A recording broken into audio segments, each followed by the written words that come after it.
কেউ যদি একজন সাক্ষাৎ আল্লাহর ওলি দেখতে চায়, সে যেন জামাত ইসলামীর আমির ডক্টর শফিকুর রহমানের দিকে তাকিয়ে দেখে। আল্লাহর ভয় আগেও দিলে ছিল, আজরাইলের ভয় অতটা ছিল না যতটা হাউন আঙ্কেল এবং তার ছেলেবেলাদের ছিল। এখন মাশাআল্লাহ হাউন আঙ্কেল নাই, ডিজিএফআই, এনএসআই, এসবি নাই। কেউ কেউ অবশ্য মির্জা ফখরুলের বাড়িতে গিয়ে পালাতে চেয়েছিলেন, সেই সকল কাকুরাও এখন আর নাই। নতুন বাংলাদেশে নতুন স্বাধীনতার শুভেচ্ছা জ্ঞাপন করে আমি আমার বক্তব্য শুরু করছি। ওলামায়ে কেরামদের সাথে ভবিষ্যৎ করণীয় বিষয়ে মত বিনিময়ের উদ্দেশ্যে শহীদি কাফেলা সারা বিশ্বের মধ্যে সুশৃঙ্খল সংগঠন এবং ইসলামী আন্দোলনের পুরোধা সংগঠন বাংলাদেশ জামাত ইসলামী ঢাকা মহানগরী উত্তর কর্তৃক আয়োজিত আজকের এই ওলামায়ে কেরামদের মহতী সম্মেলনের সম্মানিত সভাপতি, সম্মানিত প্রধান অতিথি এবং আকাশের নক্ষত্র তুল্য আমার সামনে অডিয়েন্সে বসে আছেন যে সকল সম্মানিত ওলামায়ে কেরাম, আমাদের ওস্তাদ ডক্টর আনামা রশিদ আহমদ, আমরা ইতিপূর্বে এর থেকেও বড় বড় দুটি প্রোগ্রাম শেষ করে আপনাদের তৃতীয় প্রোগ্রামে আসলাম। ওস্তাদ আবেগ আপ্লুত হয়ে বলছিলেন, জনতার উপস্থিতির ঢল দেখে ওস্তাদ আবেগ আপ্লুত হয়ে যাচ্ছিলেন, আমিও আবেগ আপ্লুত হচ্ছিলাম। সত্যি মনে হচ্ছে প্রাণ ভরে যেন নতুন করে নিঃশ্বাস নিতে পারছি।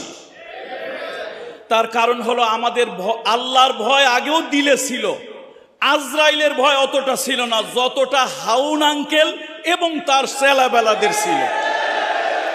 এখন মাশাআল্লাহ হাউন আঙ্কেল নাই, ডিজিএফআই, এনএসআই, এসবি নাই। কেউ কেউ অবশ্য মির্জা ফখরুলের বাড়িতে গিয়ে পালাতে চেয়েছিলেন, সেই সকল কাকুরাও এখন আর নাই। আল্লাহ তাআলার কাছে শুকরিয়া আদায় করছি, এ বিজয়কে ধরে রাখতে হবে। আমি অত্যন্ত হৃদয় নিংড়ানো শ্রদ্ধা জ্ঞাপন করছি জামাত ইসলামী বাংলাদেশকে, যারা অত্যন্ত সময় উপযোগী, এ জাতির শ্রেষ্ঠ সন্তান, এ জাতির সূর্য সন্তান ওলামায়ে কেরাম।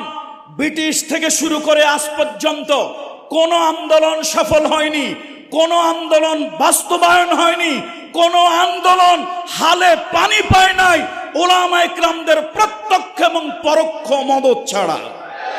সুতরাং জামাত ইসলামী বাংলাদেশের সম্মানিত আমির, আল্লাহু আকবার, কেউ যদি আল্লাহর ওলি দেখতে চায়, কেউ যদি সাক্ষাৎ আল্লাহর ওলি দেখতে চায়, কেউ যদি একজন সাক্ষাৎ আল্লাহর ওলি দেখতে চায়, সে যেন জামাত ইসলামীর আমির ডক্টর শফিকুর রহমানের দিকে তাকিয়ে দেখে। নিঃসন্দেহে একজন মুখলেস মানুষ, আলেমদেরকে হৃদয় থেকে ভালোবাসা, দরদ করা একজন মানুষ। সেই মানুষটা প্রয়োজনীয়তা অনুভব করেছেন একটা বাংলাদেশকে সংস্কার করার জন্য, নতুন একটি বাংলাদেশ নতুন প্রজন্মকে উপহার দেওয়ার জন্য। আর তাতে প্রয়োজন হলো ওলামায়ে কেরামদের প্রত্যক্ষ পরোক্ষ সহযোগিতা ভূমিকা।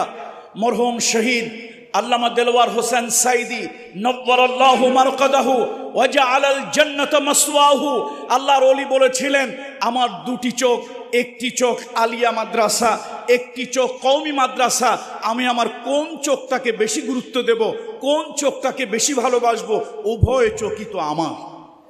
ঠিক তারই সুর ধরে আল্লাহর একজন ওলি, একজন বুজুর্গ, একজন মুত্তাকি, একজন পরহেজগার, শুধু উনি একটা দলের আমির নন, নিঃসন্দেহে একজন আল্লাহওয়ালা মানুষ ডক্টর শফিকুর রহমান।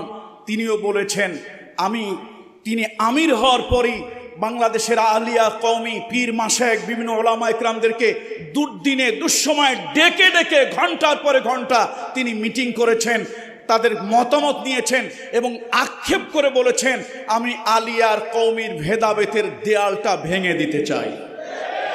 সুতরাং আসুন ওলামায়ে কেরাম, আপনাদেরকে প্রত্যক্ষ ভূমিকা নিতে হবে। এখন আর ঘরে বসে থাকলে চলবে না। দেখুন, ইউসুফ আলাইহিস সালাম যখন তার ভাইরা তার চরিত্রে কলঙ্ক দিয়েছিল, সে চোর, তার হাত খারাপ, সে গোলাম, স্বভাব খারাপ, এগুলা সব হচ্ছে ইউসুফ আলাইহিস সালামের ব্যাপারে ডাহা মিথ্যা কথা। তিনি যখন গায়াবাতিল জুব্বে সেই কুয়া থেকে তাকে উঠানো হলো, ইউসুফ আলাইহিস সালাম একটা চরিত্রে একটা বিভূষণে বিভূষিত ছিলেন না, তারপরে তিনি চুপ করেছিলেন। কেন? জালিম ছিল 10টা আর মজলুম হকের পক্ষে ছিলেন একজন। ইউসুফ আলাইহিস সালাম চিন্তা করেছিলেন, আমি যতই হকের উপরে থাকি, আমি একজন একটা কণ্ঠে শাউটিং করলে, চিৎকার দিলে বেশি দূরে যাবে না। 10টা জালিম মিথ্যা বলবে, ডাহা মিথ্যা বলবে, এরপর 10টা জালিম শাউটিং করলে তাদের আওয়াজ দূরে যাবে। তিনি চুপ করেছিলেন। আবার ওই ইউসুফ আলাইহিস সালাম চুপ করে থেকেও তিনি যখন মিশরের বাদশার একান্ত সান্নিধ্যে গিয়েছিলেন, তখন তিনি কি বলেছিলেন? আমাকে রাষ্ট্রের এই গুরুত্বপূর্ণ পদে দায়িত্ব দেয়া হোক, ইন্নী হাফিজুন আলিম, আমি হেফাজতকারী এবং আমি অভিজ্ঞ।